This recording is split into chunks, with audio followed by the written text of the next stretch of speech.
नमस्कार, शुभ संध्या, जय हिंद, जय भारत। एक बार फिर मैं हाजिर हूँ परिचर्चा लेकर। आज परिचर्चा के 214वें पायदान पर आप सभी का स्वागत करती हूँ, अभिनंदन करती हूँ। हमेशा मैं कहती हूँ कि एक लंबा अरसा हमने बिताया, एक बहुत दिल से कोशिश की है कि हम परिचर्चा को लगातार लेकर आएँ और अलग-अलग विषयों पर बात करते-करते आज 214 एपिसोड को लेकर आप सभी के समक्ष आई हूँ। हमेशा की तरह डॉक्टर पुष्पलता तनेजा जी हमारे साथ जुड़ गई हैं। मैं आपका बहुत-बहुत स्वागत करती हूँ, अभिनंदन करती हूँ। मित्रों, हम हमेशा ये सोचते हैं कि हम जानते हैं कि भारत सोने की चिड़िया के नाम से जाना जाता रहा है और आज भी हमारे ज़हन में वही बात रहती है और वसुधैव कुटुंबकम की हम बात करते हैं, जहाँ पूरे विश्व को हम अपना घर मानते हैं, पूरे विश्व के जितने भी लोग हैं, उनको हम अपना परिजन मानते हैं और हम ऐसे देश के वासी हैं जहाँ पर माता-पिता, गुरु को बहुत आदर और सम्मान दिया जाता है। लेकिन आज जिस विषय को लेकर मैं आप सभी के समक्ष आई हूँ, वो विषय कहीं न कहीं हमें सोचने के लिए मजबूर करता है और सोचने लायक ये विषय है क्योंकि आज हम जिस परिवेश में जी रहे हैं और जहाँ पर एकल परिवार और जिसको एक और नया नाम दे दिया गया है जबकि हमारा संयुक्त परिवार रहा करता था और संयुक्त परिवार से कहीं न कहीं हम आज भी जुड़े हुए हैं। मेरा भी संयुक्त परिवार है, बहुत सारे लोग हमारे परिवार में रहते हैं। तो उस संयुक्त परिवार का अब एकलीकरण हो गया, एकल परिवार हो गया, उसको भी एक और नाम दे दिया गया है न्यूक्लियर फैमिली। और इन तमाम बातों को अगर हम सोचें, विचारें तो भारत जहाँ परंपराओं की बात होती है, जहाँ पर एक विश्वास की बात होती है, एक रिश्ते की बात होती है और उस रिश्ते को बखूबी निभाया भी जाता है, आज भी निभाया जा रहा है। लेकिन समाज में एक और बात सामने आई है जो बहुत तेज़ी से पनप रही है, वो है वृद्धाश्रम। तो जहाँ परंपरा, जहाँ संस्कृति, जहाँ सभ्यता की मिसालें दिया करते थे, मिसालें ख़ैर आज भी देते हैं और हम जिस भारत की परिकल्पना लेकर हमेशा सुबह सोकर उठते हैं कि हमारा भारत उज्ज्वल हो, हम सब एक ऐसे प्यार के बंधन में बंधे रहें जहाँ पर बहुत ज़्यादा स्नेह हो, बहुत लाड हो और हम अपने परिजनों के साथ, प्रियजनों के साथ बहुत खुशी-खुशी जीवन व्यतीत करें। वहीं वृद्धाश्रम जैसी कुरीति की अगर बात करूँ तो बहुत तेज़ी से पनप रही है और आज हम समाज में वृद्धाश्रम क्यों? इस विषय पर बात करने के लिए आए हैं और हमारे साथ 3 महत्वपूर्ण वक्ता आप 2 वक्ताओं से तो वाकिफ़ हैं और एक हमारे साथ पहली बार जुड़े हैं। मैं उनका बहुत-बहुत सादर अभिनंदन करती हूँ। सबसे पहले मैं आदरणीय डॉक्टर संदीप कौर ओबरॉय जी का बहुत-बहुत तहे दिल से शुक्रिया अदा करती हूँ। इतना कठिन समय इनके जीवन का होता है और इतनी व्यस्तता के बावजूद आप हमारे कार्यक्रम का हिस्सा बनती हैं। आप फाउंडर डायरेक्टर हैं सोलफुल सोजॉन की। तो मैं तहे दिल से आपका अभिनंदन करती हूँ। कई बार आप हमारे कार्यक्रम का हिस्सा भी बन चुकी हैं और मुझे बताते हुए बहुत खुशी होती है कि जहाँ आप एक प्रोफ़ेशनल अ, मतलब काउंसलर हैं और साइकियाट्रिस्ट हैं, वहीं पर आप यहाँ फ्री ऑफ कॉस्ट हमारे साथ जुड़ती हैं। तो हम तहे दिल से आपका शुक्रिया अदा करते हैं, बिना किसी पैसे के, बिना किसी शुक्रिया वैभवी जी, किसी तरह की बहुत-बहुत भावना शुक्रिया। के जी, बहुत-बहुत अभिनंदन और हमारे साथ पहली बार जुड़े हैं यश प्रेरणा पराशर जी जो कि रक्त मित्र के नाम से जाने जाते हैं। मैं तहे दिल से आपका अभिनंदन भी करती हूँ और बहुत आभारी हूँ कि आप इतना बहुत-बहुत मुश्किल धन्यवाद समय आपको। आपका रहता है। आप हमारे साथ जुड़े हैं और बहुत व्यस्तता रहती है। आप संस्थापक हैं, निराश्रित सेवाश्रम इंदौर से आप पधारे हैं, तो मैं आपका बहुत-बहुत अभिनंदन, बहुत स्वागत करती हूँ। हमारे साथ एकता वाजपेयी जी, आपने बहुत पहले भी इन्हें देखा होगा, हमारे साथ जुड़ी हैं, शिक्षिका हैं, मोटिवेशनल स्पीकर हैं और आप भी इंदौर से हैं और ओबरॉय जी फरीदाबाद से हैं। तो और मैं दिल्ली से हूँ, तो अलग-अलग क्षेत्र से लोग जुड़े हुए हैं आज की परिचर्चा के लिए और बहुत ज्वलंत, बहुत महत्वपूर्ण मुद्दा और अगर आंकड़ों की बात करें, तो भारत में 14 करोड़ वृद्धजन हैं और अगर सीधा आंकड़ा तो नहीं उपलब्ध है, लेकिन अगर हम अनुमान लगाएं तो कम से कम 1500-2000 के आसपास वृद्धाश्रम है। ज्यादा रक्त मित्र जी से हम बातचीत करेंगे तो इसके बारे में वो प्रकाश डालेंगे।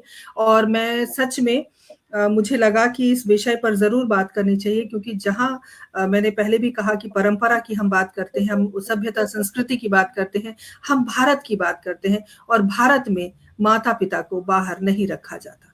माता पिता शिरोधार्य हैं, माता पिता हमारे हम हमें जीवन देने वाले हैं, उन्हें हम कैसे वृद्धाश्रम में छोड़ सकते हैं? कैसे किसी अपने अपने जब उन्होंने कलेजे के टुकड़े की तरह हमें पाला और हम अपने कलेजे के टुकड़ों को कैसे बाहर कर दें?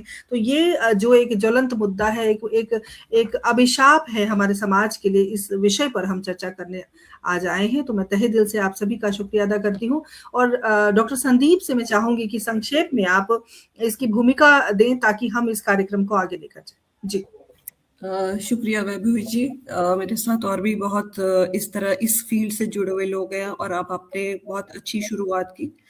ये मेरे हिसाब से बहुत ही एक इम्पॉर्टेंट सब्जेक्ट है जो हम सभी को कहीं ना कहीं सोचने की ज़रूरत है। इसीलिए शायद हमने डिस्कशन के बाद यही सोचा कि इस पर बात ज़रूर की जाए। देखिए, मैं as a child counsellor rather as a human development जो मेरी बेसिक सब्जेक्ट रहा है उसको देखते हुए मैं स्टेजेस ऑफ लाइफ को सबसे पहले यहाँ लाना चाहूंगी।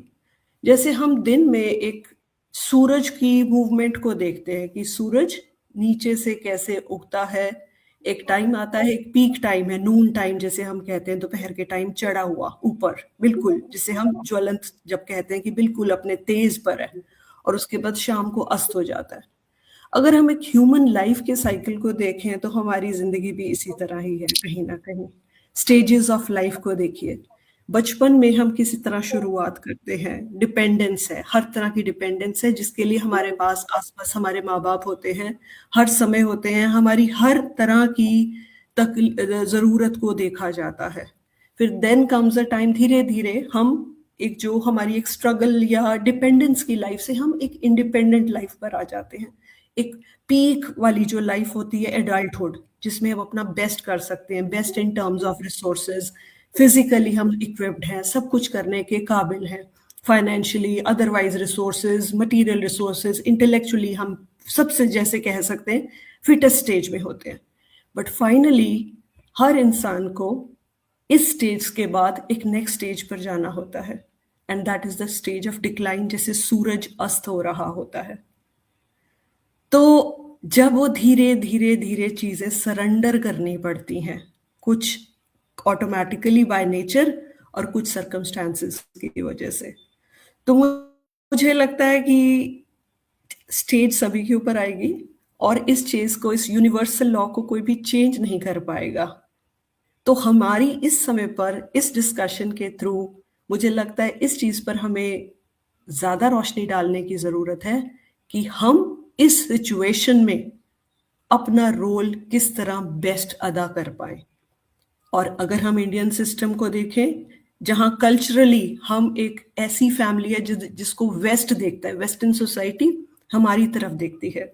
जब हम छोटे थे तो सुनते थे कि वेस्टर्न कल्चर में डिप्रेशन और मेंटल बीमारियां बहुत ज्यादा हैं, वो हमारी तरफ देखते थे। हमारे पास स्ट्रेंथ का एलिमेंट क्या था? हमारा फैमिली सिस्टम, कोई ना कोई resource. I can not be everything, मुझ में हर चीज नहीं हो सकती, पर मेरे साथ जो जुड़े हुए ह्यूमन रिसोर्सेज है, मेरे मम्मी पापा, मेरे चाचा चाची, मेरे ताया ताई जी, मेरे सास ससुर या मेरे घर के देवर देवरानी, ये सब एक डिफरेंट रिसोर्स हैं जो मेरे घर के बुके को, मेरे घर के गुलदस्ते को कंप्लीट करते हैं। तो अगर इस तरह देखा जाए तो मुझे लगता है हमारी यही सभ्यता रही है, तो इसलिए इस विषय पर बात करना बहुत जरूरी है, इस चीज को इग्नोर नहीं कर सकते। बहुत बढ़िया डॉक्टर संदीप, आपने बिल्कुल अच्छा कहा, बहुत ही अच्छा कहा। और हम जिस उद्देश्य की पूर्ति के लिए इसका विषय को लेकर आए, चूंकि एकता जी भी जानती हैं कि हम हमेशा एक ऐसे विषय को लेकर आते हैं जो समाज के लिए बहुत जरूरी है। तो समाज के लिए ज़रूरी विषय को लेकर आए हैं तो मैं हमारे सुरेंद्र शर्मा सागर भाई साहब जुड़ गए हैं। बहुत-बहुत स्वागत अभिनंदन करती हूँ भाई साहब। हमारे पटल के मुख्य सलाहकार हैं और बहुत आदरणीय हैं मेरे लिए। मैं बहुत-बहुत स्वागत अभिनंदन करती हूँ और मैं यश जी के पास जाना चाहती हूँ और यश जी अगर आप व्यवस्थित हैं तो कृपया आप अपना कैमरा ऑन करें ताकि हम आपसे बातचीत कर पाएँ। आप सभी को नमस्कार। एक्चुअली यहाँ पे आज शिवरात्रि की वजह से ना बहुत ज़्यादा साउंड होने लगा है अच्छा, अच्छा। और मैं अभी आश्रम पे परिसर में ही हूँ और चूँकि ये यहाँ पे मंदिर है 2-3 बड़े-बड़े तो वो इसलिए फिर मैं अभी अपनी कार में आ गया हूँ ताकि मैं आराम से बात कर सकूँ। कोई बात नहीं, और आप सेटल हो जाइए, आप अपना कैमरा ऑन कीजिए, फिर हम आपसे बात करेंगे, ठीक है? ठीक, ठीक, ठीक। हाँ।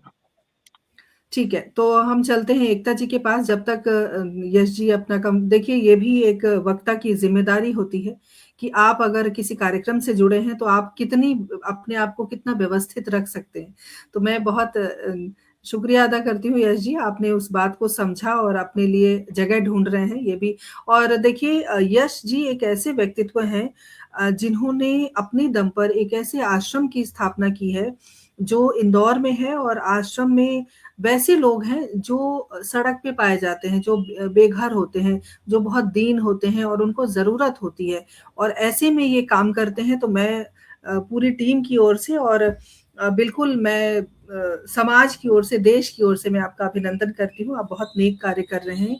उन्हें भी एक जगह की ज़रूरत होती है, उन्हें भी जीने का अधिकार है और जिस तरह से आप कार्य करते हैं, आप अभिनंदन के पात्र हैं। एकता जी, मैं आपके पास आती हूँ। जिस विषय को आज हमने लिया है यश जी जब तक आएँगे उनसे हम अलग बात करेंगे। जी। अच्छा हमारे यहाँ भी बारात आ रही है इसलिए काफ़ी आवाज़ है सुरेंद्र भाई साहब कह रहे हैं क्योंकि आज शिव जी की शादी की सालगिरह है मतलब विवाह है हुआ आज शिवरात्रि है तो ज़ाहिर-सी बात है हर जगह इस तरह की समस्या होगी। चलिए यश जी हमारे साथ आइए, एकता जी थोड़ी देर के लिए मैं आपको रोकूँगी। यश जी, बिल्कुल। चूँकि एक जी। जी। आश्रम आप चला रहे हैं एक आश्रम आप चला रहे हैं और उस आश्रम में जैसे कि वैसे लोग हैं जो आपको सड़कों पर दीनहीन अवस्था में दिखाई देते हैं या मिलते हैं, उनको आप अपने यहाँ लेकर आते हैं और बहुत अच्छे से आप उनकी देखभाल करते हैं, परवरिश करते हैं, उनका सारा ख़्याल रखते हैं जैसे एक बच्चा अपने घर में रखता है माता-पिता को या जिस तरह से आपकी व्यवस्था है। जिस विषय को आज हमने लिया है वृद्धाश्रम की क्यों ज़रूरत है हमारे समाज को, हमें नहीं लगता कि हमें अपने बुजुर्गों को यदि हम अपने घर में बहुत इज़्ज़त और बहुत सम्मान से रखें, तो इस तरह की सेवा आश्रम या इस तरह की चीज़ों की ज़रूरत नहीं है। आपकी दृष्टि में जब आपने इस कार्य को शुरू किया, वृद्धाश्रम के बारे में यदि मैं आपसे पूछूँ जो आपने अपने नज़रों से देखा है, जो आपने महसूस किया, जो आपने समझा है, उसके बारे में अपना जो अनुभव है, हमारे दर्शकों से साझा करें? जी। मैं आप सभी को धन्यवाद देता हूँ कि मैं आज आप सौभाग्यशाली हूँ कि मैं आप लोगों के साथ बात कर पा रहा हूँ, अपने विचार व्यक्त कर पा रहा हूँ। तो वेबिका मैम मैं एक चीज़ आपको यहाँ पे बताना चाह रहा हूँ। इंदौर हो या देश का कोई सा भी शहर हो, बहुत सारे वृद्धाश्रम जो है समय के हिसाब से ओपन हो गए हैं। बहुत सारे ओल्ड एज होम जो है वो यहाँ पे खुलते चले जा रहे हैं। और बेसिकली हमने समस्याएँ जो समझी है इन 12 सालों का अनुभव मेरे साथ हो गया है ओल्ड एज होम का मुझे। तो मैंने जो समझा है कि ये जो है ना बच्चों और माँ-बाप के बीच में जो एक छोटा-सा गैप कहीं रह जाता है जिसकी वजह से मन-मुटाव की स्थिति पैदा होती है।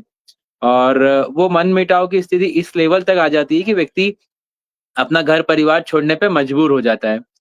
चूँकि हमारे भारतीय संस्कृति में हमेशा से ये मान्यता रही है और मैं भी इसको बहुत स्ट्रॉन्ग विचारों से मानता हूँ कि माफ़ कर देने की जो भावना है, वो हमेशा आगे काम आती है।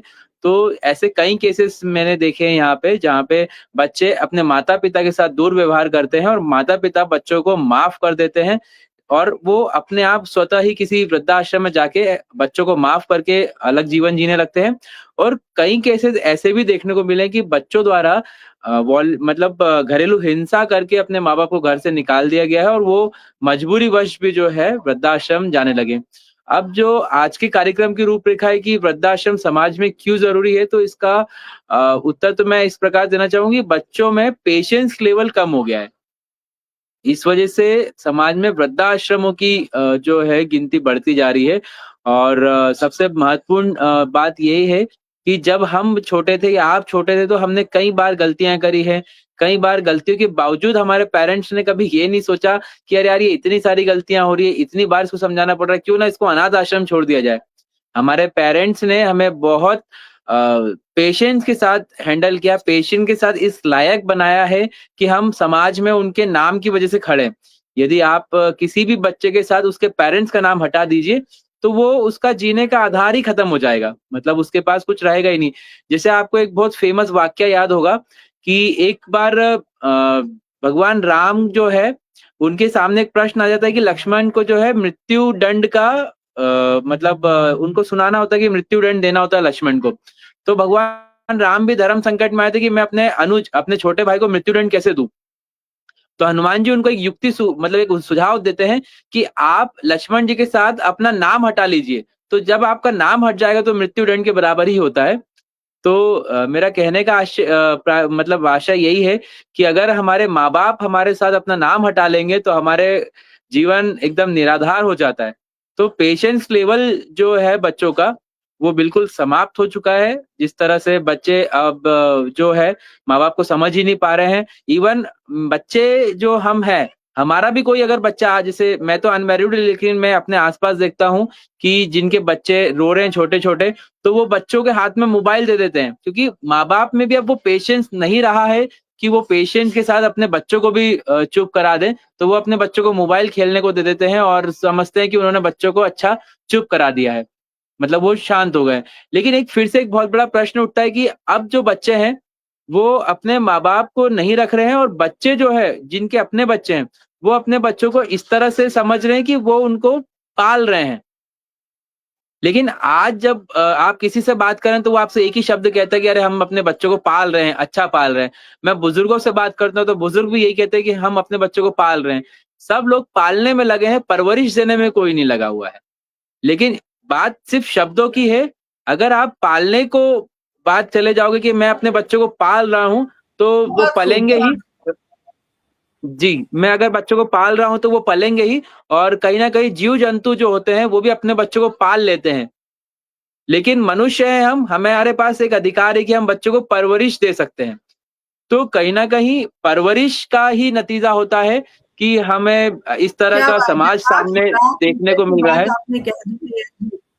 यश जी, लाख रुपए की बात कही है आपने आज, वाक़ई। जी, जी, आप धन्यवाद। अपनी बात ये पूरी करें। मेरा 93 का बर्थ है, मेरे पास बहुत ज़्यादा अनुभव नहीं है आप सबकी तुलना में। लेकिन मैं जिन वृद्धों के साथ रह रहा हूँ, तो मेरे पास आज मेरे परिवार में 126 बुजुर्ग हैं। निराश्रित सेवाश्रम बेसहारा, निराश्रित, लावारिस परिवार से त्यागे गए दिव्यांगजन बुजुर्गों का निःशुल्क आश्रय है ये। इंदौर में पितृ पर्वत के पास संचालित है। और निराश्रित सेवाश्रम में 75% जो बुजुर्ग है वो अज्ञात है, निराश्रित इस तरह के जिनका नाम भी हमें नहीं जानकारी में है कि उनका नाम क्या है, वो कहाँ से हमें रोड साइड पे पड़े हुए वो मिले और हमने उनको शेल्टर देने की कोशिश की है। लेकिन 20% ऐसे भी बुजुर्ग हैं हमारे पास है, जो घरेलू हिंसा, बच्चों द्वारा मारपीट के शिकार है और 5% वो बुजुर्ग हैं जिनका इस दुनिया में कोई नहीं है। लेकिन जब ऐसे डोमेस्टिक वायलेंस वाले बुजुर्ग मेरे पास आते हैं, तो मैं उनसे पूछता हूँ आप यहाँ क्यों आए हैं? तो बोलते हैं कि हमारे बच्चों द्वारा ये विवाद हो गया है और हम अब आश्रम में शरण लेने आए हैं। तो मैं उनको समझाता हूँ कि आपको आश्रम में शरण लेना है या परिवार का हिस्सा बनना है? बात सेम ही है कि रहना आश्रम में ही है, लेकिन आपको आश्रम में रहना है या परिवार में रहना है?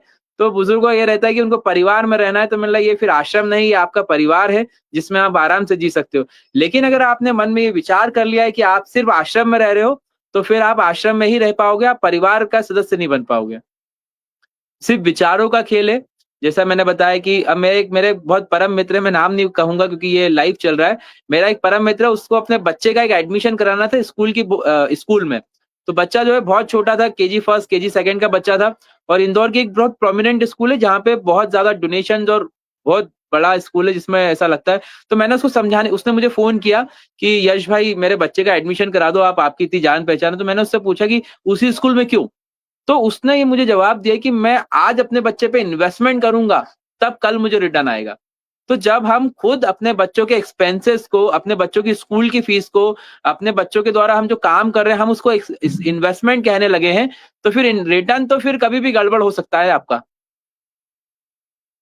ठीक है? तो बच्चों की परवरिश को हम जी, अगर इन्वेस्टमेंट चाहेंगे, तो वो फिर हमारा रिटर्न कभी भी गड़बड़ हो जाएगा। तो ऐसे बहुत सारे फैक्टर्स हैं, जो मैं समय-समय पे आप लोगों के साथ शेयर करूँगा कि क्यों जी, वृद्धाश्रमों की जी, गिनती बढ़ती जा रही है और समाज में इनका महत्व ज़रूर। भी बढ़ता जा रहा है। धन्यवाद। यश जी, बहुत अच्छी-अच्छी बातें आपने कही और बहुत सटीक बातें जैसे कि मैंने शुरू में कहा कि 1 लाख रुपए की बात आपने कह दी, क्योंकि वाक़ई पालना और परवरिश में बहुत अंतर है। परवरिश अगर जी, हम अच्छी करेंगे तो ज़ाहिर-सी बात है हमारे बच्चे के अंदर वो वैल्यू आएगा, वो संस्कार आएगा, जिसकी वजह से कभी भी उसे एक नागरिक होने में जो बेहतरीन नागरिक जिसको कहते हैं, कि वो होने में कोई एक बेहतरीन इंसान होने में कोई कष्ट नहीं होगा, कोई परेशानी नहीं आएगी और एक बेहतरीन इंसान बनाने की ज़िम्मेदारी हम माता-पिता की ही है। गुरुजनों की है, शिक्षिकाओं की है, शिक्षक की है और मैं एक शिक्षिका हमारे बीच मौजूद हैं एकता जी, मैं आपके पास आना चाहती हूँ यश जी। बहुत-बहुत शुक्रिया आपका, बहुत अच्छा बोला आपने और हमारे साथ लोग जुड़े हुए हैं। देखिए पुष्पलता जी ने लिखा है बहुत बढ़िया कहा आपने तो यश जी आपके लिए बहुत सुंदर विचार और बहुत बढ़िया विचार ऐसे वो लिख के भेज रही हैं। तो मैं बहुत-बहुत शुक्रिया अदा करती हूँ पुष्पलता जी और मैं आप सभी से गुज़ारिश करती हूँ इस कार्यक्रम को ज़्यादा से ज़्यादा शेयर करें। ज़्यादा से ज़्यादा लोगों तक हमारी बात पहुँचे, यही हमारा उद्देश्य है। अगर किसी एक व्यक्ति के मन में इस कार्यक्रम के माध्यम से बदलाव आता है, तो हम जीत जाएँगे। जी हाँ। एकता जी, जैसे कि यश जी ने कहा कि हम पाल रहे हैं, परवरिश नहीं कर रहे हैं, तो as a teacher, as a mentor आप क्या कहना चाहेंगे? नमस्कार आप सभी लोगों को। इतना विषय सुंदर भी कहूँगी मैं इसको सुंदर विषय है, क्योंकि जिसका परिणाम अच्छा हो जाए या जिसको सहायता मिले वो सुंदरता ही होती है। तो अगर यश जी किसी की सहायता कर रहे हैं या मैडम हैं जो काउंसलिंग के ज़रिए या आप विचारों के ज़रिए और मेरे छोटे-मोटे प्रयासों के ज़रिए अगर हम समाधान निकालें और इस विषय को अगर हम देखें, शिक्षिका के नाते भी देखती हूँ और एक इंसान होने के नाते जैसा कि मैडम ने बोला अभी कि हम अगर उठते हुए सूरज से लेकर और ढलते हुए सूरज तक देखें, तो वृद्धाश्रम में बुजुर्गों की जो कहानियाँ हैं, वो वाक़ई डूबते हुए सूरज जैसे धीमी हैं। और ये कहा भी गया है, मैंने सुना भी है काफ़ी जगह पर कि विश्व भर का बुढ़ापा उदास है।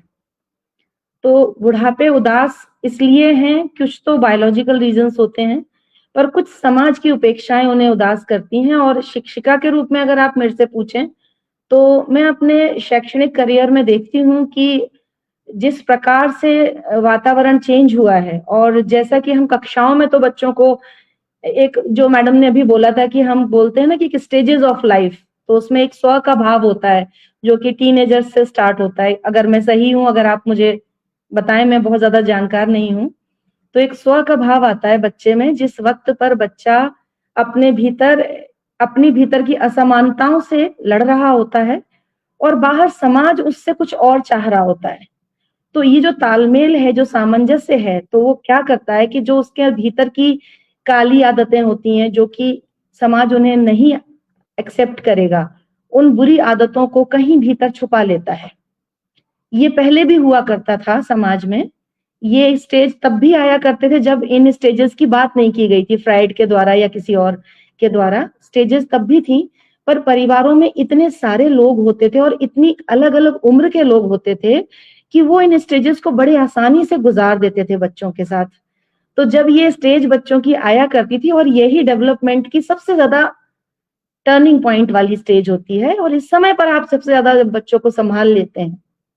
उन्हें ढाँढस देते हैं, उन्हें उनकी काली ऐसी आदतें जो उनके नज़र में काली हो सकती हैं, समाज की नज़र में काली हो सकती हैं, उन अंधेरे कमरों में ना भेज करके और उनको सही डेवलपमेंट दें, उनको नरिश करते थे, उनको उनको सही दिशा दे देते थे जिस वक़्त पर, तो समाज के जब ये आदतें उन्हीं के जैसा जब कोई वातावरण उन बच्चों को मिलता है, जब वो स्ट्रेस में होते हैं, जब वो परेशान होते हैं, जब वो चारों तरफ की समस्याओं से और चुनौतियों से घिरे होते हैं, तो सबसे ज़्यादा बुरा बर्ताव वो तब करते हैं जब उनको उन्हीं जैसी आदतों के लोग मिल जाते हैं।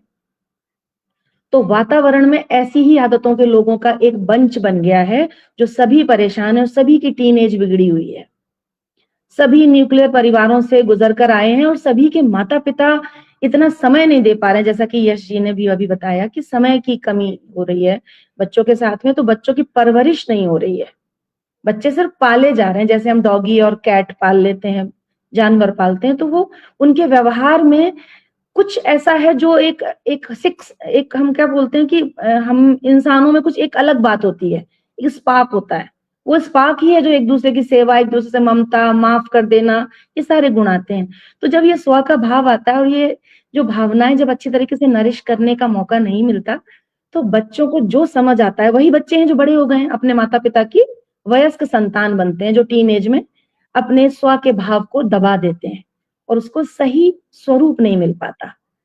तो उनके सही स्वरूपों के एक रखरखाव की जो कमी है, उस वजह से ये सब होता है। और शिक्षिका होने के नाते अभी मैं जैसे सीबीएसई की मास्टर ट्रेनर भी हूँ, तो हम सभी ये प्रयास कर रहे हैं कि कक्षाओं से बाहर निकलकर वातावरण के साथ बच्चों को समझाया, पढ़ाया, बताया जाए और मिली-जुली शिक्षण नीतियां हो, मिला-जुला हो सब कुछ। ना शिक्षक शिक्षक रहे, हम बच्चों से भी सीखें, हम पेरेंट्स से भी सीखें और समाज से भी सीखें और हम लाइव सीखें। तो ये प्रयास जो नेशनल एजुकेशन पॉलिसी के द्वारा भी आ रही हैं और समाज में, और एक माँ भी हूं मैं, तो मैं देख रही हूँ कि मिला-जुला प्रयास है। अगर माता और पिता दोनों मिलकर अपनी जिम्मेदारी निभा रहे हैं, तब तो ये समस्या नहीं आ रही है। और न्यूक्लियर फैमिली को बहुत ज्यादा दोषारोपण हम नहीं कर सकते, क्योंकि समय की मांग है, बाहर की नौकरियां हैं, छोटे शहरों से बाहर निकल कर जाते हैं, पर उसके द्वारा भी, उसके साथ रहते भी जुड़ाव हो सकता है। जी, एकता जी बहुत-बहुत धन्यवाद। और हमारे साथ सुनीत साथी जी जुड़ी हैं। बहुत-बहुत अभिनंदन सुनीत जी, बहुत-बहुत स्वागत करती हूँ। और मैं डॉक्टर कौर के पास आना चाहती हूँ। डॉक्टर कौर, जैसे कि एकता जी ने भी कहा और यश जी ने भी कहा कि क्या लगता है कि अगर छोटा परिवार है, क्योंकि और जहाँ माता-पिता दोनों नौकरी कर रहे होते हैं, और जैसे कि यश जी ने कहा कि हम परवरिश नहीं कर रहे, हम पाल रहे हैं। उसी बात को अगर हम आगे लेकर जाएं और हम ये जानने की कोशिश करें कि जहां माता पिता दोनों काम पर जा रहे हैं, बच्चा घर में है, तो बच्चे से माता पिता का जो एक लगाव है वो थोड़ा कम है। तो ये सारे जो भाव हम अभी देख पा रहे हैं, चूंकि अभी परिचर्चा शुरू हुई है, और ये जो मिश्रित भाव अभी हमारे समक्ष उपस्थित हुआ है, अभी हम सामने से देख रहे हैं, तो आपको क्या लगता है कि अगर माँ या पिता तो खैर नौकरी करते ही हैं, बाहर जाते ही हैं काम पे, अगर माएँ घर बैठे, माएँ अगर काम ना करें, तो क्या ये चीज़ें कुछ सुधरेंगी? ये एक प्रश्न है, और ये मुझे लगता है एक बहुत ज्वलंत प्रश्न है कि अगर वैल्यूएशन की बात अगर हम करें, संस्कार की बात करें, तो क्या माँ घर में रह के, मैं अगर अपनी बात बताऊं, तो मैंने जॉब नहीं की, क्योंकि मुझे मेरे बच्चे को परवरिश देनी थी, पालना नहीं था। और भगवान की कृपा है, मेरे दोनों बच्चे बहुत अच्छे हैं। तो कहने का मतलब ये है कि क्या संभव है, माँ अगर घर में रहे तो इस तरह का वातावरण बनेगा और वृद्धाश्रम कम हो जाएंगे, या क्या कारण है जो 1500 के करीब, 2000 के करीब वृद्धाश्रम हो गए हैं, और आगे क्या स्थिति आएगी 2 साल बाद, 4 साल बाद, 5 साल या 10 साल बाद, 20 साल बाद, वो कहना मुश्किल है। जिस तरीके से हम समाज को एक अलग दिशा में देख रहे हैं, तो आप क्या कहेंगे इसके बारे में? जी, बिल्कुल। जैसे मैंने आपको कहा कि जो मेरा विषय पहला रहा है, वो रहा ह्यूमन डेवलपमेंट, जिसमें मैंने ज़िंदगी के एक्सपीरियंस के थ्रू भी यही देखा कि कहाँ एक स्टेज ऑफ लाइफ दूसरी स्टेज को किस तरह इम्पैक्ट करेगी। मेरा खासकर जो प्राइमरी वर्क है वो बच्चों के साथ है, पेरेंट्स के साथ है, या यंग एडल्ट्स के साथ मेरा काम होता है। और यंग एडल्ट्स अगेन वो रिलेशनशिप्स को लेकर आते हैं। अब देखा जाए तो मैंने आपको कहा कि क्योंकि ये सारी स्टेजेस इंटरकनेक्टेड हैं, एक पहली चीज हम ये कहते हैं, children learn what they live. जो वो देख रहे हैं वो उनको कभी भी इग्नोर नहीं कर पाएंगे।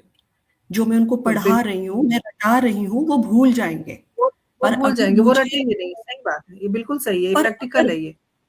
अगर वो अपने घर पे बच्चे, चाहे वो पढ़ाई हो और चाहे वो बुजुर्गों की या बड़ों की इज्जत या हस्बैंड वाइफ का आपस में बातचीत करने का तरीका, कितनी बार पढ़ा लीजिए, थैंक यू बोलो, प्लीज बोलो, पर अगर घर में ये चीजें यूज नहीं हो रही हैं तो बच्चा इस चीज को आगे अपने लॉन्ग टर्म में नहीं ले जा सकता। जिस बच्चे ने ये देखा कि मेरी मम्मी मेरी दादी को पहले खाना देती है या उनकी नीड्स का ध्यान रखती है, वो बच्चा आज नहीं तो कल वो उस रास्ते पर ही जाएगा। पेरेंट्स सबसे पहले रोल मॉडल हैं। पढ़ाने की जरूरत नहीं, अपने व्यक्तित्व पर काम करने की जरूरत है। बच्चों के आने के साथ हमारी लाइफ में दोबारा अपॉर्चुनिटी आती है अपने आप को एक नए तरीके से ग्रो करने की, क्योंकि बच्चे एक मिरर होते हैं, रिफ्लेक्ट कर रहे होते हैं। रोज के मेरे एक्सपीरियंसेस मुझे बताते हैं, जब पेरेंट्स आके बताते हैं कि मैम ये इसको बोलने की बिल्कुल तमीज नहीं है, आता है ऐसे चीजें पटक देता है, मुझे मारता भी है, ये भी चीजें आती हैं। बट जब हम एक्सप्लोर करते हैं तो वहीं जाते हैं जब मदर्स ने खुद एडमिट किया कि मुझे गुस्सा आता है तो मैं गालियां भी दे सकती हूँ, मैं उठाकर अपना लैपटॉप भी पटक कर मैं 3 लैपटॉप तोड़ चुकी हूँ। तो फिर हम बच्चों को क्या दोष दे सकते हैं?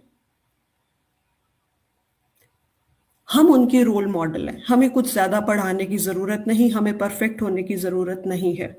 हमें एवरी डे, हर रोज एक छोटा छोटा सा कमिटमेंट करना है कि मुझे आज अपने पेशेंस लेवल में यहां से कहां आगे बढ़ना है। और उसकी जरूरत क्यों है? क्योंकि मैं अपने हस्बैंड के पेरेंट्स के साथ रह रही हूँ। By the way, most generally it comes from the women. मैं इसलिए कह रही हूँ, ये क्यों कहना चाह रही हूँ, अगर देखिए जैसे मैंने कहा, हमारा भारत का जो कल्चर रहा है अपने पर काम करना, क्या गृहस्थ मार्ग से ही हमें क्या मुक्ति मार्ग नहीं मिलेगा, या इसके लिए सिर्फ जंगलों में जाना पड़ेगा? बिल्कुल मिलेगा, बिल्कुल। हमारे कर्म तो ही यही हमें तरफ लेके जाते हैं और वो कर्म अच्छे करने हैं। जी जी, कहना बहुत आसान है, जैसे यश जी ने कहा कि मन मुटाव हो जाता है, इसलिए बुजुर्ग घर छोड़ आते हैं, या कहीं ना कहीं किसी भी हालात में मन मुटाव। तो क्या मन मुटाव को क्लियर करना जरूरी नहीं है? आज माँ बाप के साथ मन मुटाव है, कल आने वाले बच्चों के साथ मन मुटाव होगा और फिर हम भी वहीं पुश हो जाएंगे। डॉक्टर कौर, इसीलिए कहा जाता है कि मतभेद होना लाजमी है, लेकिन मनभेद नहीं होना चाहिए कभी भी, जी क्योंकि बिल्कुल। मनभेद होने की वजह से ही एक खाई बनती है जो रिश्तों में दरार लाती है। जी जी, जहां हम दीवारें बना लेते हैं वहां कुछ नहीं हो सकता। अगर हम ब्रिज बनाए, एक तरीका बनाए कॉन्वर्सेशन का, बहुत जरूरी नहीं कि हर दिन अच्छा हो, जरूरी नहीं कि आप अपनी नौकरियों के साथ, अपनी लाइफ की अप्स एंड डाउन्स के साथ, अपनी स्ट्रगल्स के साथ सब कुछ हर दिन कर पाए। नोबडी इज परफेक्ट, पर एक छोटी सी कोशिश, या यहाँ पर एक आस, अपनी वैल्यूज को एक कंपस समझते हुए कि मुझे किस तरफ जाना है, जो मैं आज बोल रही हूं या कर रही हूं, does that align with my value compass? जो मेरे वैल्यू, या मेरी क्या बोलते हैं उसे, वैल्यूज को हम क्या बोल सकते हैं, मतलब अपने वैल्यूज को एक सेंटर समझते हुए जो हमें लाइफ में गाइड करती हैं, उस हिसाब से चलना है कि मेरे एक्शंस, मेरे बर्ताव का तरीका क्या मुझे उस तरफ लेकर जा रहा है। तो कहने का मतलब यही है कि हर रोज एक चैलेंज है, बट चैलेंज ये सिर्फ रिश्तेदारी को निभाने के लिए नहीं है। ये चैलेंज वो है जो आपको अपना बेहतर वर्जन बनाएगा, और बच्चे वही देख रहे हैं और वही सीख रहे हैं। पढ़ाने की जरूरत नहीं पड़ेगी, डर से जीने की जरूरत नहीं पड़ेगी कि कल को हमारे बच्चे भी हमें किस वृद्धाश्रम में छोड़ आएंगे। आज को संभालिए, कल की जरूरत नहीं पड़ेगी।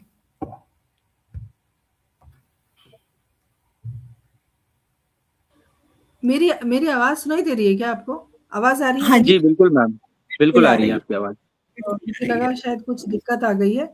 बहुत अच्छी बात आपने कही, और इस बात को हम आगे बढ़ाते हैं। यश जी, मैं आपके पास आना चाहती हूँ। जो वृद्धजन जी आपके पास आते हैं, उनकी मनस्थिति क्या होती है आपके हिसाब से, और क्या सोचते हैं वो? और एक जैसे कि आपने कहा कि वो एक जगह ढूंढ रहे हैं रहने के लिए, तो उनकी जो वास्तविक स्थिति होती है उससे हमारे दर्शकों को आप जरूर अवगत कराएं, क्योंकि आप उन सब चीजों को हम पढ़ रहे हैं और आप उनको देख रहे हो, समझ रहे हो, सीख रहे हो, तो दोनों में बहुत अंतर है।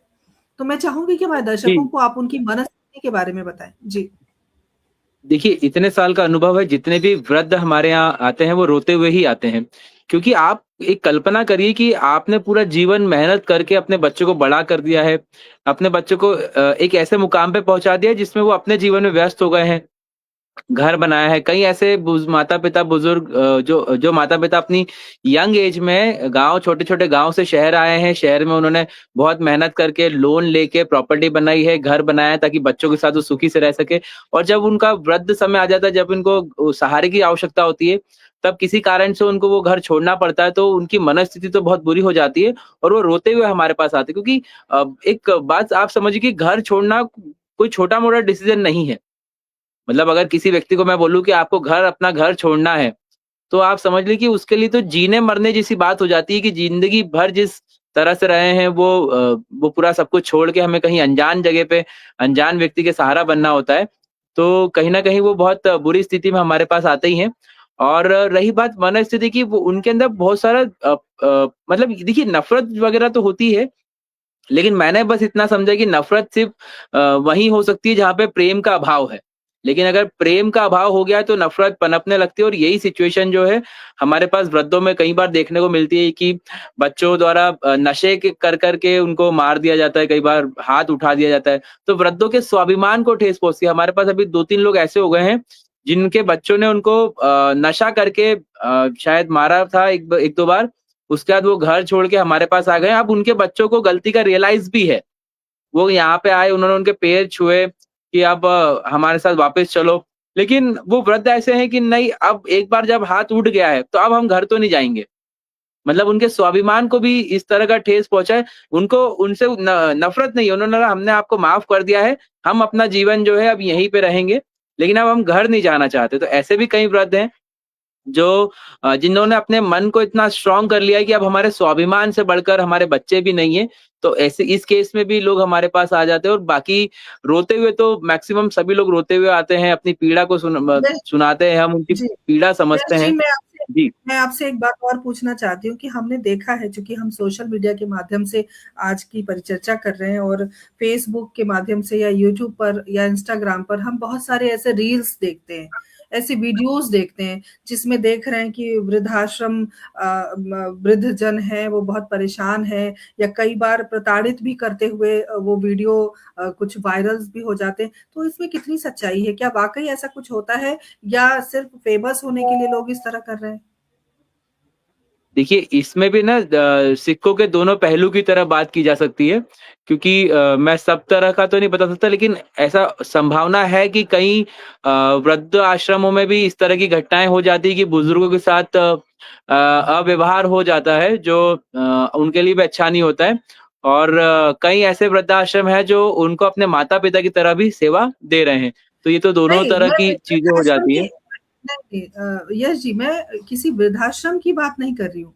मैं एक नॉर्मल जी। वीडियो की बात कर रही हूँ, जो इस तरह से दिखाया जाता है कि अ, वो सड़क पर हैं, उनको हम केयर भी कर रहे हैं, लेकर जा रहे हैं किसी आश्रम में या फिर बहुत मार-पिटाई वाला भी कुछ वीडियो इस तरह से वायरल होता है, तो सोशल मीडिया के माध्यम से भी हमारी ज़िम्मेदारी बनती है कि हम इस तरह के अगर बिल्कुल, मैं किसी तरह का कोई अब समझ पा रहा हूँ। नीति वाला जी, कार्य हो बिल्कुल मैं रहा है समझ तो पा रहा हूँ आप क्या कहना चाह रही हैं। जी।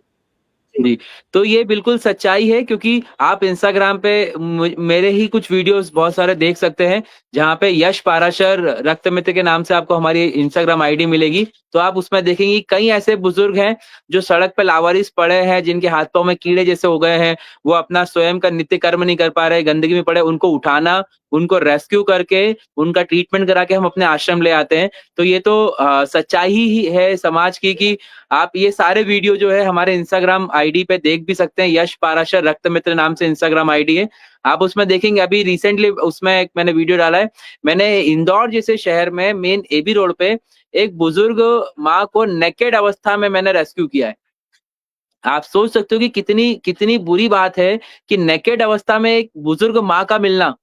तो ये सब चीज़ें हैं। और मेरा एक वीडियो बहुत ज़्यादा वायरल हुआ था श्राद्ध पक्ष में, नवरात्रि के बाद जस्ट श्राद्ध पक्ष में एक व्यक्ति अपने 100 साल की माँ को मतलब जो है घीसते हुए लाता है और भूतेश्वर मंदिर है हमारे इंदौर में एक, वहाँ पे पटक के चला जाता है। जब हमें एक न्यूज़ मिली, हमने वो अम्मा जी को रेस्क्यू किया, अम्मा जी चल नहीं सकती थी। मैं खुद, आप वीडियो देखेंगे उसमें है, मैंने खुद उनको गोद में बिठा के, मतलब गोद में उठा के आश्रम लेके आया हूँ और मैंने वीडियो वायरल किया ताकि उनके घर परिवार का पता चल सके। सीसीटीवी फुटेज आई मंदिर में कि कोई लड़का और कोई मतलब एक अंकल और एक बेटी उनकी, शायद वो माँ को घीसते हुए ले गए और रात को वहाँ छोड़ गए। तो ये जो घटनाएँ घटती रहती है, ये मतलब ये रियल ही होती है, कोई ऐसी पब्लिसिटी के लिए तो नहीं करेगा, पर ये घटनाएँ रियल होती है। और एक और मैं आपको एक बात और बताना चाहता हूँ कि कई ऐसे केसेस भी देखे गए हैं कि आश्रम से माता-पिता को लेके आते, जैसे मैंने ये बताया कि मैं गोद में माँ को बिठा उनको लेके आया मैं, फिर जब वो वीडियो वायरल हुआ, तो उन्होंने तो अपनी माँ को पहचानने से तक मना कर दिया कि बोले ये हमारी माँ नहीं है, लेकिन आपके जो पड़ोसी होते हैं, उन्होंने तो बताया कि ये इन्हीं की माँ है।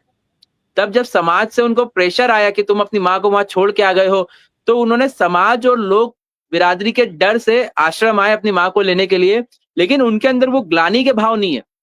उनका उनका ये था कि अरे यार बूढ़ी हो गई, हम कब तक सँभालेंगे, मरती भी नहीं है। उनके ये शब्द थे। मैंने तो वापस लेने क्यों आए हैं? तो उनका कहना है कि सब समाज वाले हमको गाली दे रहे हैं इसलिए हम वापस लेने आए। हालाँकि मैंने उनको उनकी माताजी लौटाई नहीं। उन्होंने मेरे खिलाफ पुलिस में कंप्लेन भी करी। तो हमारे यहाँ तो सब क्या है, रिकॉर्डेड रहता है, कैमरे लगे हैं, सब कुछ देखना होता है। तो पुलिस भी मेरे पास आई कि इनकी माताजी को लौटा क्यों नहीं रहे? तो मैंने बोला इनके अंदर ग्लानि के भाव होते हैं या इनके अंदर कृतज्ञता होती है कि यार हमसे गलती हो गई तो बहुत अच्छी बात थी। पर ये इसलिए ले जा रहे हैं कि समाज क्या कहेगा?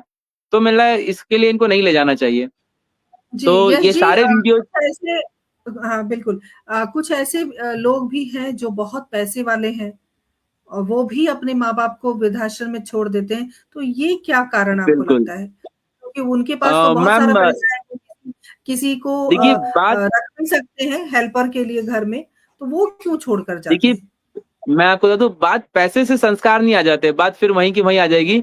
पैसा होना एक सामान्य स्थिति है। इंडिया का सबसे फेमस केस है विजय पथ सिंघानिया जी का, जो रेमंड कंपनी के मालिक है। आपको पता है वो 2200 से 2500 करोड़ के इकलौते मालिक थे, पर जैसे ही उन्होंने अपनी पूरी प्रॉपर्टी अपने बेटे के नाम करी और बेटे ने क्या किया, उनको बाहर कर दिया। जो कभी चार्टर्ड प्लेन से चलते थे, उनको पैदल चलना पड़ा, तब वो तो पूरी तरह स्वस्थ थे।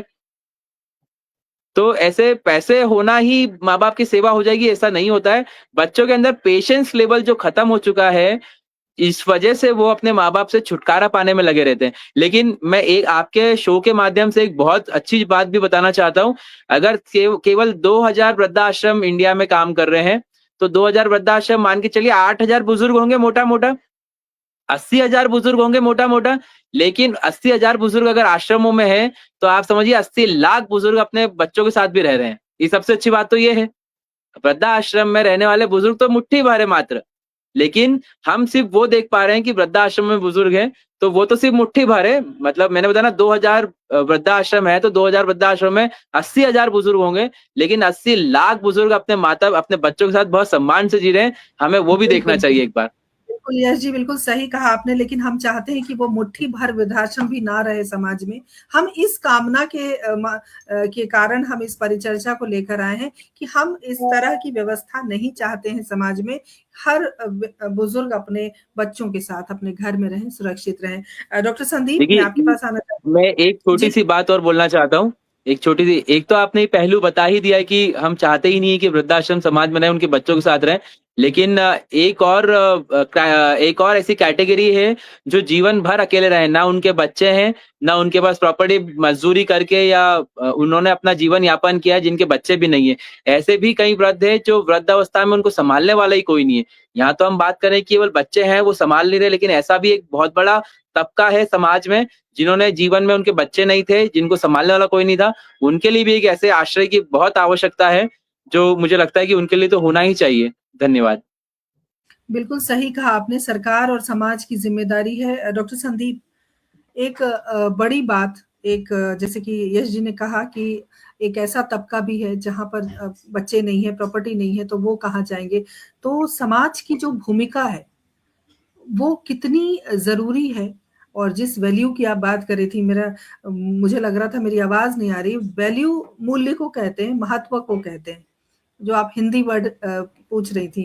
और जी, पुष्पलता जी हमारे साथ जुड़ी हुई हैं, बहुत-बहुत स्वागत करती हूँ। हमारे साथ आदरणीय प्रदीप गौतम सर जुड़ गए, बहुत-बहुत अभिनंदन, बहुत स्वागत है। साबिर परवेज़ हमारे साथ जुड़े हैं, बहुत बेहतरीन गज़लकार, हमारे पटल के बहुत महत्वपूर्ण कड़ी, और मैं सभी का स्वागत अभिनंदन करती हूँ। और जो यश जी ने कहा उसी बात को मैं आगे बढ़ा के आपके पास आती हूँ और मैं जानना चाहती हूँ कि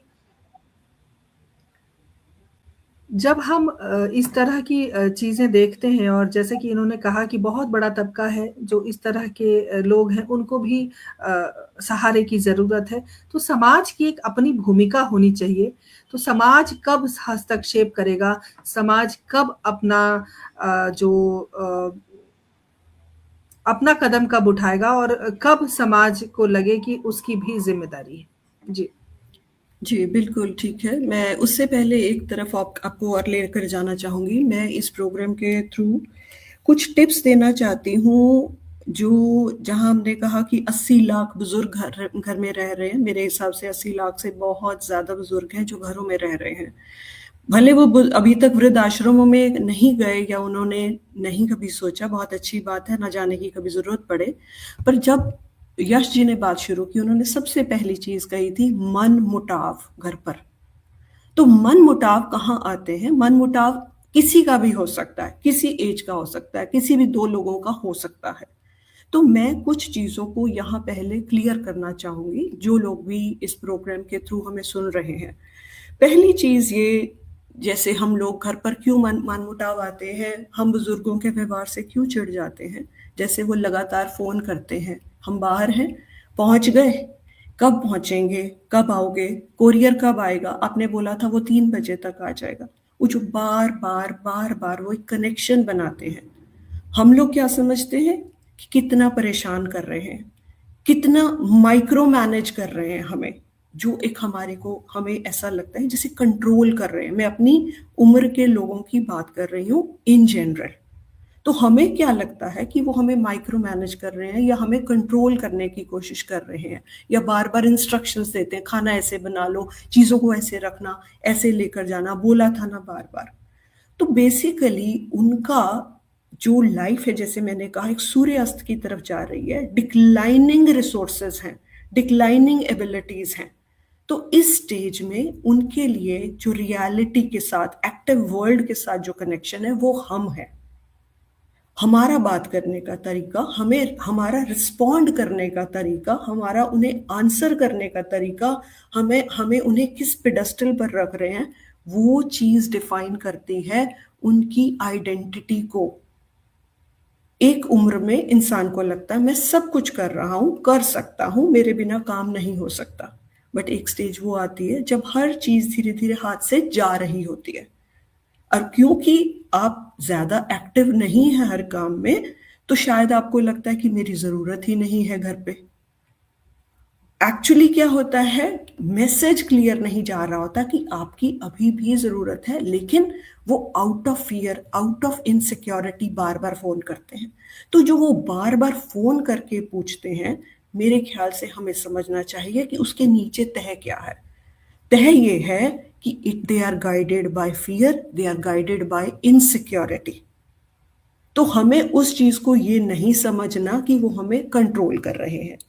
दूसरी चीज, जैसे वो घर पर जैसे सामान इकट्ठा कर लेते हैं, होर्डिंग की आदत होती है, सामान इकट्ठा रहे, इसको मत फेंको, रहने दो, ये मत करो, मैंने बोला था, तुमने इतना खर्चा कर दिया। आई नो रियल एग्जाम्पल से, जैसे मैं आए दिन अपने केसेस के थ्रू देखती हूँ कि इन चीजों से भी बच्चे परेशान हो जाते हैं। एक्चुअली वो जो उनका घर का सामान होता है, पहली चीज वो उनका एक कनेक्शन होता है विद देयर ओल्ड आइडेंटिटी। ये मैंने किया था, ये मेरे कागज हैं, ये मेरा सामान है। तो इट इज एक्चुअली अ वे जिसके थ्रू ये, जिसके तरीके से, जिसके माध्यम से वो अपनी आइडेंटिटी की पहचान, अपनी वो पहचान को रखना चाहते हैं। वो चाहते हैं वो चीजों को तोड़ा ना जाए, फेंका ना जाए, उस चीज को मेंटेन किया जाए, वो धरोहर है। और हमें लगता है कि उसी चीज को क्लिंग करते हैं, उसी अपने दकियानुसी तरीकों से चलना चाहते हैं, कुछ चेंज के लिए रेडी नहीं है। तो there is a difference in understanding. बार बार कहानी सुनाते हैं, वही बात बताते हैं, 1980s में हुआ था ये, अभी भी बात मम्मी जी पापा जी वही कहानी बताते हैं, कितनी बार सुन चुके हैं। आई एम श्योर ये चीजें घरों में सबने सुनी होंगी। बट अगेन ये एक तरीका है उनको अपनी पहचान याद दिलाने का। हम क्या कर सकते हैं, हमारा क्या रोल है। देखिए समाज कोई भी जना, मैं किसी के घर के अंदर जाकर बुजुर्गों की मदद नहीं कर सकती। हाँ, अगर मुझे अपना चाहिए तो मैं किसी शायद वृद्धाश्रम में अपने कैलेंडर के अकॉर्डिंग कुछ आवर्स ऑफ सर्विस जरूर रख सकती हूँ, पर मैं किसी के घर में इंटरफेयर नहीं कर सकती। और एक बहुत सारा काम एक जनरल स्ट्रोक से हो सकता है। वो जनरल स्ट्रोक्स क्या है कि मैं कैसे उनके साथ बात करूं। मेरा दिन बहुत बिजी है, लेकिन मैंने सोचा हुआ है, for example, again it is an example, कि मैं उनके साथ सुबह 1 कप चाय का आराम से बैठ के पीऊं। मैं वो इट सेट्स द डे। उनको पता है कि शी इज फॉर मी। अगर मैं उस समय भी उनके लिए अवेलेबल नहीं हूं तो इसका मतलब है मैं अवॉइड कर रही हूं, मैंने उनका दिन खराब किया। They have nothing more to look into life. उनके पास और कुछ नहीं है हमारे अलावा। और जो मन में मुटाव जैसे हमने बचपन में अपने पेरेंट्स के साथ क्लियर किया है, जरूरत है उसको क्लियर किया जाए।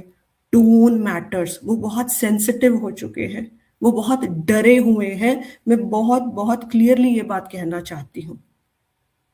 डरे हुए इसलिए, हमें लगता है कि वो गुस्से में बोल जाते हैं, वो अनमैनेजेबल हैं, but under all that, as a counsellor I know there is a feeling of insecurity, there's a feeling of fear. उनको सिर्फ संभालने की जरूरत है। वो हमारे बड़े बच्चे हैं, उन्हें छोड़ नहीं सकते। तो जो हमने केयर अपने बच्चों की है, वही केयर हमें उनकी दोबारा करनी पड़ेगी। वो ऐसे बच्चे जो हर बात नहीं मानेंगे, पर अगर हम उनकी केयर कर जाएंगे तो हमारा अपना जीवन सुधर जाएगा। मैंने कहा कि गृहस्थ आश्रम से हमारा मुक्ति मार्ग भी जाता है, जंगलों में जाने की जरूरत नहीं पड़ेगी। बहुत अच्छी डॉक्टर संदीप, बहुत बहुत शुक्रिया अदा करती हूँ। बहुत सुंदर तरीके से आपने समझाया और मुझे लगता है ये कार्यक्रम जहां जहां भी जाएगा सभी को बात बिल्कुल एकदम कहते हैं ना कॉन्सेप्ट क्लियर है एकता जी की भाषा में, क्योंकि शिक्षिका हैं आप।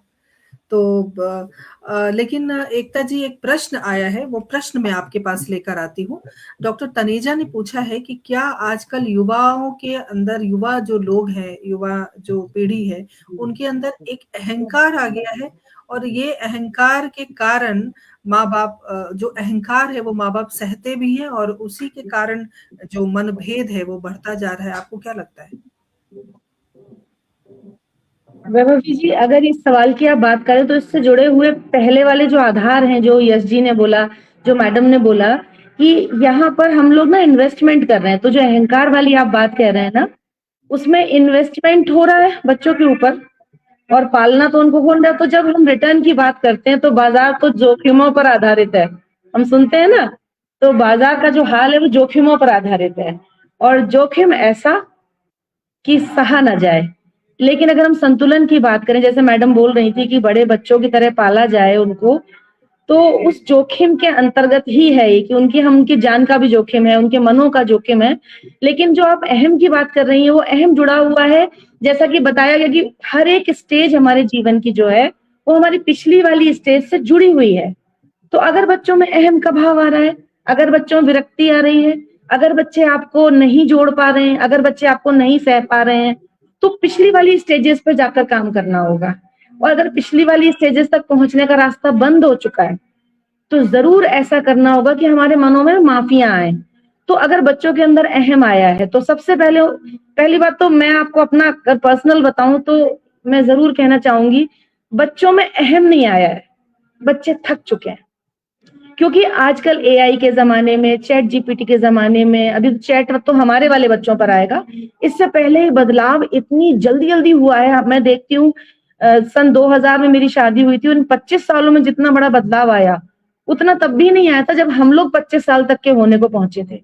तो इन बदलावों से लोग थके हुए हैं। और दूसरी बात यह है कि हमें उन अहमों को दूर करने के लिए बेसिक स्पिरिचुअलिटी की तरफ जाना पड़ेगा। अपने बच्चों में ध्यान की स्थितियां पैदा करनी पड़ेंगी। ध्यान, मेडिटेशन को बहुत बड़ा लोग कहते हैं, उसको लाना होगा। और दूसरी बात, एक चीज और मैं कहना चाहूंगी, जैसा कि आप काम कर रही हैं और आप बहुत अच्छी बातें ही हमेशा आपके उससे जाती हैं, तो जरूर मेरी किसी बात को गलत तरह से ना समझा जाए, क्योंकि वैभवी जी जिस पटल से और जिस बड़े दिल से समाज के सुधार का काम कर रही हैं, तो जरूर ये वाकई होगा कि किसी व्यक्ति को उन्होंने बुलाया है तो कोई नेगेटिव बात करने के लिए तो हम में से कोई नहीं होगा। लेकिन सिक्के का दूसरा पहलू देखना बहुत जरूरी है, बहुत जरूरी है। और इसमें हाँ, कि हम इसे ऐसे भी देखें कि हम अपने बच्चों पर भी दया करें। कई बार ऐसे भी मैंने घटनाएं देखी हैं कि युवा आपके शादीशुदा बच्चे अपराध बोध से भरे हुए हैं, वो नौकरियों में 2-2 लैपटॉप लेकर काम भी कर रहे हैं, समाजों को भी देख रहे हैं, एकल फैमिलियों में रहे हैं तो उनके पास बहुत सारे भाई बहनों का सपोर्ट भी नहीं है, बहुत सारी आर्थिक समस्याएं भी, उसके बावजूद भी वो सबको संभाल रहे हैं। लेकिन कई बार मैंने ऐसे देखा, हर बार नहीं होता, मैं नहीं कहूंगी, पर कई बार माता पिता ना अपने ही बच्चों को दोष लगाकर उनकी पूरी सामाजिक प्रतिष्ठा को खराब करते हैं, और ये भी एक पूरा का पूरा एक बंच तैयार होगा जो कि आगे जाकर बूढ़ा होगा। तो ये कितना ज्यादा परेशान एक व्यक्ति बनेंगे ये लोग भी। तो हमें जरूर बैलेंस की बात करनी है, माफियों की बात करनी है, और बुजुर्ग हमेशा ही प्रेम और केयर के हकदार, उन्हें हमेशा मिलना चाहिए। किसी के माता पिता अनटिल अनलेस कि बहुत ही बड़ा कोई क्राइम ना हो गया हो, उनको भी माफ करके उन्हें सीने से लगा लेना चाहिए। लेकिन जरूरी है इस बात का कि घर की स्त्रियां जो इन बड़े बुजुर्गों को संभाल रही हैं उनका पूरा मान सम्मान हो। अगर वो भी नौकरियों में हो तो उनकी मानसिक स्थितियों को देखिए, कहीं ऐसा ना हो कि सब कुछ संभालते संभालते एक नई पीढ़ी तैयार हो जाए जिसकी ओर देख ही ना पाए हम। तो हमें अपना पास्ट भी देखना है, हमें अपना फ्यूचर भी देखना है। तो जरूर संतुलन कीजिए, और अगर बड़े हैं तो बड़प्पन कीजिए, और अगर आप छोटे हैं तो आदर कीजिए। तो आप छोटे बनकर आदर कीजिए, अपने माता पिता को प्रेम दीजिए, जैसा मैडम बार बार कह रही है, जैसा कि सर कह रहे हैं कि उन्हें बहुत प्रेम की जरूरत है। तो प्रेम खुद से भी कीजिए, और अपने बड़े बुजुर्गों को तो प्रेम की बहुत जरूरत है। और बुजुर्ग लोग बड़प्पन रखें, अपने बच्चों को कुछ माफ भी करें, कुछ ईगो को भी हटाएं, ये वाकई आवश्यक है। जी, हमारे साथ रितांबरा सिंह जी जुड़ गई हैं, अभिनंदन करती हूँ। आप सभी से यही आग्रह करती हूँ कि इस कार्यक्रम को बहुत सारे लोगों के साथ साझा करें, हर प्लेटफॉर्म पे साझा करें, ताकि एक जो सकारात्मक सोच को लेकर इस परिचर्चा को हम लेकर आगे बढ़ रहे हैं, उसमें कुछ ना कुछ सुधार समाज में जरूर हो। यश जी, आप अपना माइक बंद कर लीजिए, इको हो रहा है। मैं सिर्फ यही कहना चाहूंगी कि जिस तरह से आज की परिचर्चा रही और जिस तरह से हमने अलग अलग पहलुओं पर आज चर्चा की, और एक सकारात्मक सोच को लेकर इस परिचर्चा को लेकर हम अभी आए थे, और बहुत सारी बातें एक एक स्टेज वाइज हम पहुंचे हैं।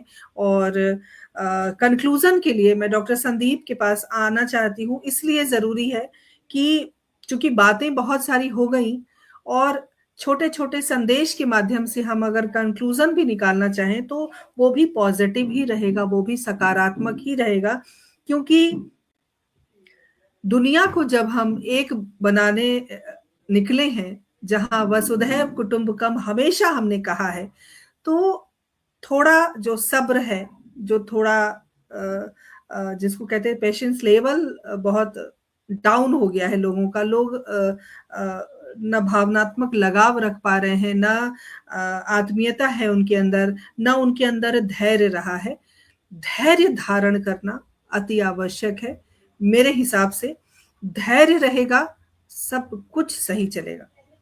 तो धैर्य बहुत जरूरी है। जब हमारे बुजुर्ग हमें कुछ बोल रहे हो, चुपचाप सुनना चाहिए। पति कुछ बोले, चुपचाप सुने। पत्नी कुछ बोले, पति चुपचाप सुने, तो मुझे लगता है इस तरह की समस्या आएगी नहीं। एक व्यक्ति यदि चुप रहा लड़ाई में, तो लड़ाई ज्यादा देर तक चलती नहीं है। ये मैंने देखा है, ये मेरा अपना निजी अनुभव है। एक बोल रहा हो, दूसरा अगर चुप है, तो बोलते बोलते पहला वाला तो थक ही जाएगा, और उसके बाद फिर धीरे धीरे वो चीजें सेटल हो जाती हैं। लेकिन जहां आप बोल रहे हो, सामने वाला भी बोल रहा है, तो फिर वो भयावह स्थिति उत्पन्न हो जाती है। तो मैं डॉक्टर संदीप आपके पास आना चाहती हूँ। अगर संदेश के माध्यम से इस कार्यक्रम का एक निचोड़ निकाला जाए तो क्या होगा आपके हिसाब से? एकता जी, आप भी अपना संदेश तैयार रखें। यश जी, आप भी अपना एक संदेश तैयार रखें। जी शुक्रिया। बस संदेश के तौर पर पहली चीज मैं सबकी बात को लेते हुए ये कहना चाहूंगी, एकता जी का भी मत कुछ गलत नहीं है। हम जब बात कर रहे हैं तो हर इंसान एक ही तरह का नहीं है, सबके अलग अलग एक्सपीरियंसेस हैं। पर वैभवी जी, जो आपने कहा कि बैलेंस बनाना, अपने आप को पेशेंस में लेकर आना बहुत जरूरी है। जहां आपने कहा कि विवाद तब हो जाता है जब दोनों लोग उस समय बोलने लगे एक ही टाइम पर, हो सकता है we can always have different opinions, पर इसका मतलब ये नहीं कि हम अपनी बात ना रख पाए, चाहे वो अपने हम उम्र लोगों के साथ हो या अपने बुजुर्गों के साथ हो, पर बात को करने का तरीका और समय चेंज किया जा सकता है।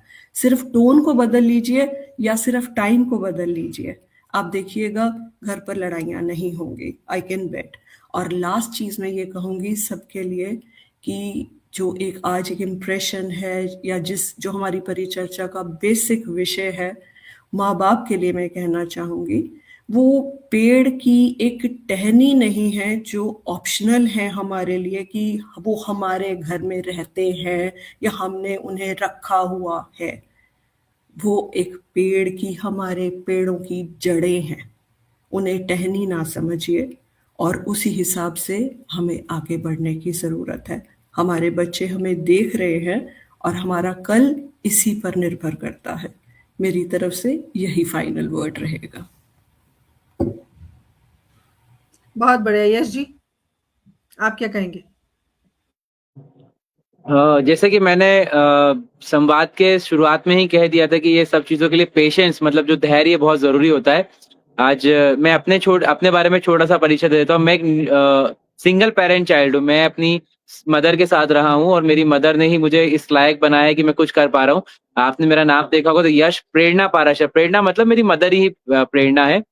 और मैं सिंगल पेरेंट्स रहा हूँ, लेकिन मेरी मदर ने मेरे लिए बहुत सारे विचार रखे हैं। मुझे कभी किसी चीज के लिए मना नहीं किया, तो शायद मैं अपना परिवार इतना बड़ा बना चुका हूँ। आज मैं दावा कह के सीना चौड़ा करके कहता हूँ कि इंदौर की सबसे बड़ी जॉइंट फैमिली मेरी है, जिसमें हम 150 लोग रहते हैं और एक ही चूल्हे से खाना बनता है हमारा। तो कहीं ना कहीं वो पेशेंस मेरे अंदर भी उतना नहीं है शायद जितना मेरे स्टाफ के पास है, क्योंकि आप समझिए हमारे पास 54 लोग हैं जो रोज डाइपर पे हैं। तो आप समझ लीजिए 125 डाइपर रोज बदलने पड़ते हैं बुजुर्गों के। ये बहुत टफ जॉब पड़ता है। किसी को खाना खिला देना बहुत आसान है, लेकिन किसी बुजुर्ग के डाइपर बदलना, जो वो सुसु पॉटी कर लेते हैं, वो हम लोग 150 सुबह बदल देते हैं। मतलब टोटल दिन भर में 125 डाइपर बदल देते हैं। तो ये पेशेंस हमारी टीम में भी है, जो हम यहाँ पे एक परिवार चला रहे हैं इसलिए ये काम कर पा रहे हैं। अगर मैं नौकर रख लेता किसी को तो शायद वो नौकरी कभी नहीं हो पाती, लेकिन वो परिवार चल रहा है इसलिए इतना बड़ा परिवार चल रहा है मेरा, इतना बड़ा आश्रम चल रहा है। तो मैं एक छोटी सी बात के साथ अपने बातों को विराम दूंगा कि जब किसी घर में एक बच्चे की डेथ हो जाती है तो ये समझना जरूरी होता है कि उस परिवार का भविष्य खत्म हो गया है। लेकिन अगर किसी परिवार के बुजुर्ग की डेथ हो जाती है तो समझने की ये बहुत जरूरत है कि उस परिवार का इतिहास मिटता चला जा रहा है। जब हमारे घर से अगर कोई बुजुर्ग चला गया तो समझ लीजिए हमारा इतिहास खत्म होते जा रहा है और हम भविष्य की ओर बढ़ते जा रहे हैं। और मैं सब बच्चों को भी यहाँ पे बात करते हैं, आते हैं, तो मैं उनको एक बात जरूर कहता हूँ कि बुजुर्गों की स्थिति ऐसी हो जाती है कि बुढ़ापे में पूछा नहीं किसी ने पानी गर्म, अस्थियों को गंगा नहलाते हैं लोग। जीते जी तो पूछी नहीं मेरी पसंद, जीते जी तो पूछी नहीं मेरी पसंद, मरने के बाद 10वां 13वें में भोजन कराते हैं लोग। ठीक है, धन्यवाद। बहुत बढ़िया, बहुत सुंदर संदेश आपने दिया है और तमाचा भी है समाज के मुंह पर। और एकता जी, संदेश। आप सभी लोगों ने इतना अच्छा कुछ बोला है, मैं इस काबिल नहीं हूं कि मैं इस विषय पर और ज्यादा बोलूं, काफी कुछ बोल दिया गया है। बस इतनी सी बात है कि एक पॉजिटिव माइंडसेट के साथ हम इसको विराम देंगे। तो मैं ये कहना चाहूंगी कि यश जी ने एक बात बोली कि लाखों लोग परिवारों के साथ रह रहे हैं, कुछ हजार हैं जो कि वृद्धाश्रमों में हैं और आप जैसे लोग हैं जो उनकी मदद भी कर रहे हैं, और मैडम की विचारधारा है उससे बहुत मदद है। इतनी सी बात है कि हम इस पॉजिटिविटी के साथ जाएं कि समाज नामक संस्थाएं, परिवार, विवाह नामक संस्था में विश्वास बढ़ाएं और ये सभी संस्थाएं, हमारे विचार सब आपस में मिलके एक दूसरे में संतुलन बिठा सके। मैं संतुलन की बात करती हूँ हमेशा। और स्पिरिचुअलिटी को थोड़ा परिवारों में फिर से लाया जाए, जो कि पहले हुआ करता था।